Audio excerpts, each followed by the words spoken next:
this. They wanted it to be signed in the name of the United Nations, but were forced to sign it as a combatant, is an indication of their defeat. Now, the American philosophy, as Dermot has mentioned, is that technology, or in their case, aviation, brings victory. And the Korean War proved that that was wrong. Unfortunately, the Americans still haven't learned that lesson, despite the defeats in Vietnam and indeed in Iraq, that aviation doesn't bring victory. And you could argue it hasn't even in Libya. But the Americans are wedded to that it's technology that wins wars, even though in fact the Second World War wasn't won by technology per se, unless you believe that the atom bombs were the decisive factor in the defeat of Japan, and of course they weren't. Japan was already on its knees.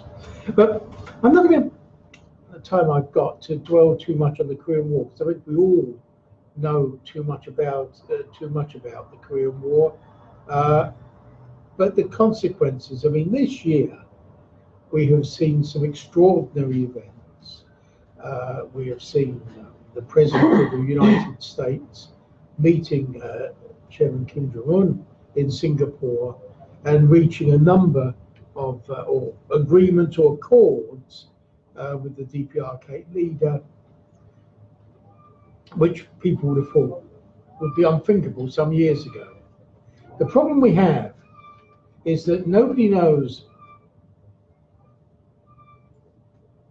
what Trump has agreed to, and nobody knows what Trump can deliver. What we have to be interested in or understand is, what does Trump represent in the first place? Now, some will tell you that Trump is a white racist and he represents the rednecks and so on. I mean, this man who actually sought the Democrat nomination some years ago, to believe that he cares one way or the other about Mexican immigrants or the plight of poor whites would be absurd. I mean, he just uses it like other American politicians. There is no doubt he shares the bigotry of people of his class towards blacks and immigrants and so on.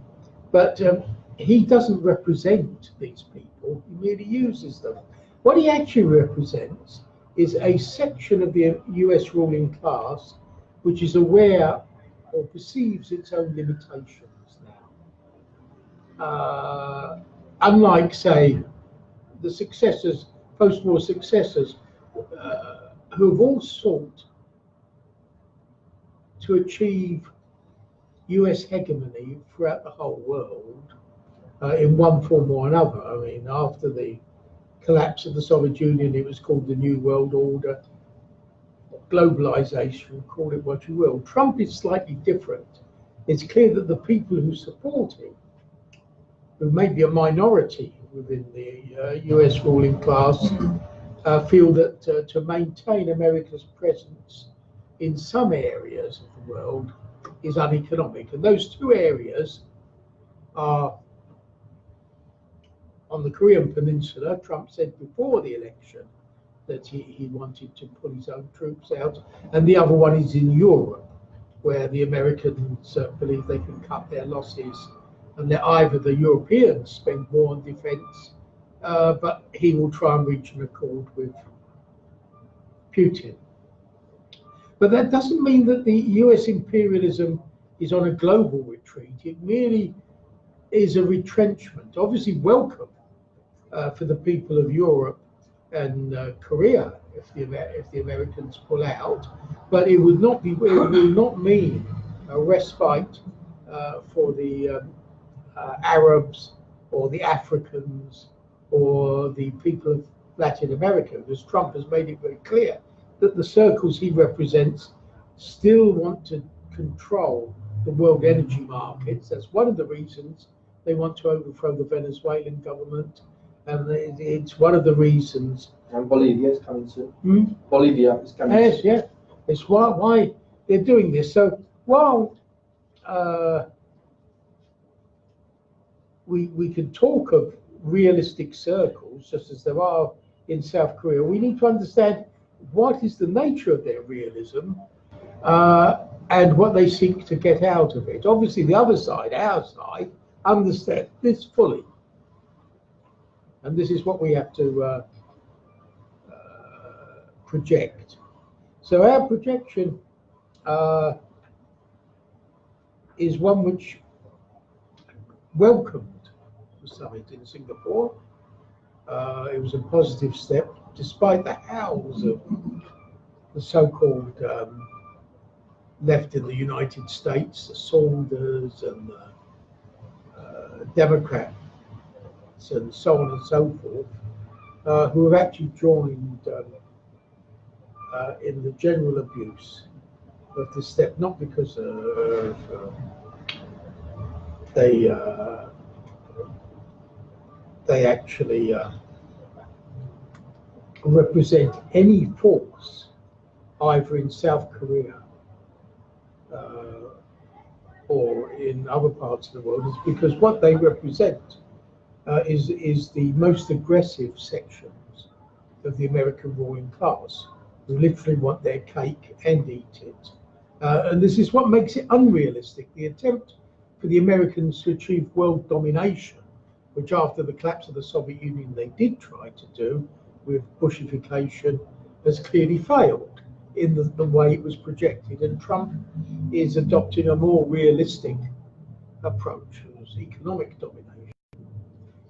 This makes our task even more and more important, that we argue that Trump should keep to his promises, just as the DPRK's abiding by its own side. I mean, only was it yesterday they returned the bodies of people who fallen. And Trump thanked them for that. Trump has refused, quite rightly, to release the details of his talks with Kim Jong-un, despite the demands of the Democrats and other Republicans in the war lobby to subpoena the interpreter. A most absurd situation, though you realize under American law, if the interpreter was subpoenaed, he would have to answer every question or be charged with treason. But why do they do this? It's because one section, the American ruling class, is still wedded to the policy that Obama and all the others wanted, which is for global domination. And Trump is a variance. And Trump, of course, is still a warmonger, but not in every part of the world. In the Middle East, clearly, he is trying to strengthen his grip on the oil-producing countries, and that's why the pressure on Iran is going to increase. I think there's little doubt of that. In Latin America, we can see this already, that the Ecuadorian government, the successors to the left government, are willing to make deals, not just over Assange, but with the IMF and the World Bank as well. You see, and once you go down that road, you're accepting American head. The pressure right now is in Nicaragua. I don't know if you've seen it. Yes, there was in Nicaragua. Once again, it's interesting that the popular resistance has been successful in fending off America's efforts. In Nicaragua, once again, there's two motives there. One is the Pan-American highways, where they always were concerned about the revolutionary upsurge in Nicaragua and in El Salvador, is that highway is an important part of America's economic control of Latin America, and that cuts across. But the other reason, what is Nicaragua doing, which America really has hated? Channel?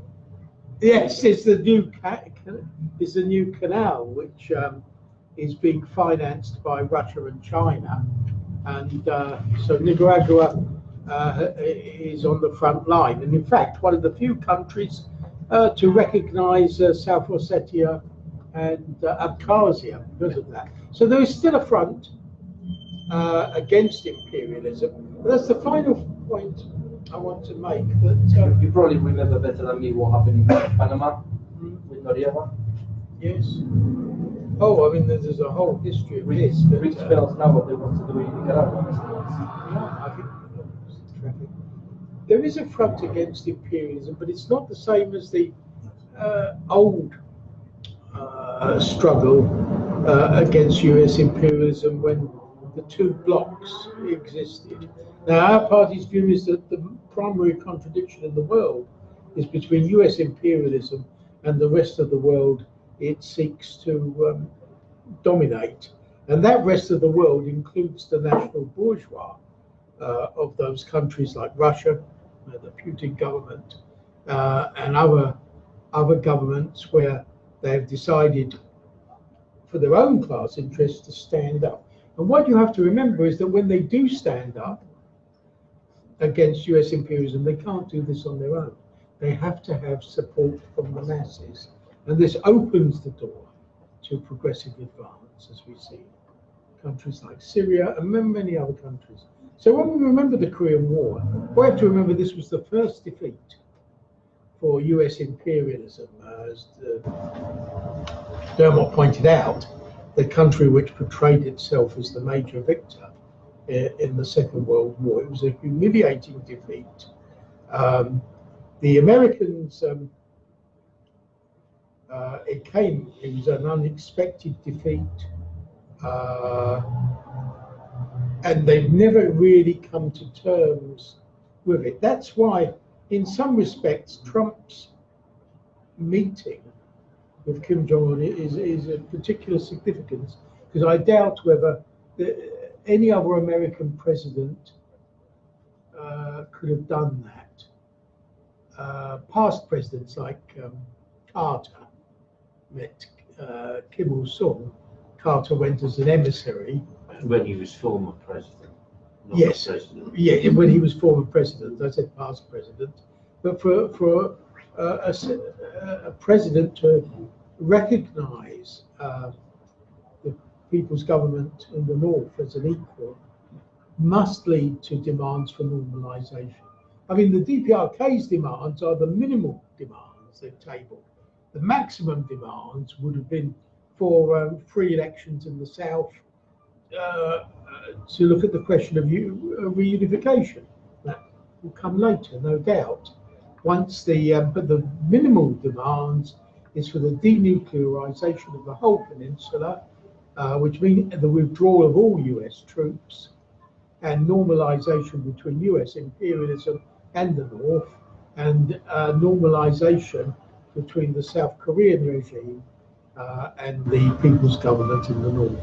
So I think we've got plenty of work to do in the next, in the forthcoming year, and we have to maintain, though the nature of our protests will be slightly different as they were outside the American embassy. Our demands are for the Americans to keep to what they put on the table, but we have to keep up that momentum to maintain public awareness and to build support for the DPRK itself. So at this momentous event, which all around the world, solidarity movements will be marking, and indeed in the DPRK most of all, there will be meetings and ceremonies. We join with them in celebrating the victory and celebrating the political and military achievements of the People's Government and the DPRK, which continues under the leadership of Kim Jong-un, following the footsteps of his illustrious predecessors. So I thank everyone for doing that. Thank you, Andy.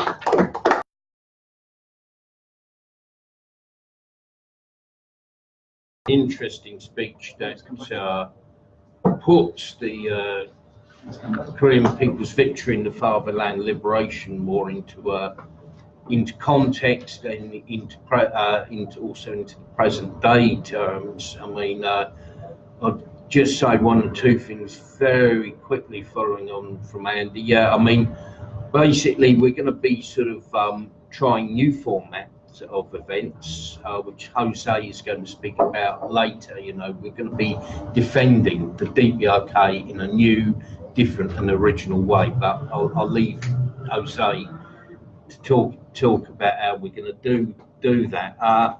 And yeah, I mean, a lot of material in Andy's speech. All I'd comment on, yes, I mean, shameful role of the so-called fake left and liberals in not just the US but Britain and elsewhere, who actually are really attacking Trump from the right. Though I wouldn't, you know, they would never admit it. And it's these people who also spearhead the anti-DPRK human rights campaign, and we've seen some of these liberals, on platforms with traitors from the DPRK making speeches attacking the DPRK. And I say, as for Bernie Sanders, well, what can I say? That the man puts the fake into fake left. Just quickly before we move on to the next speaker, just would say,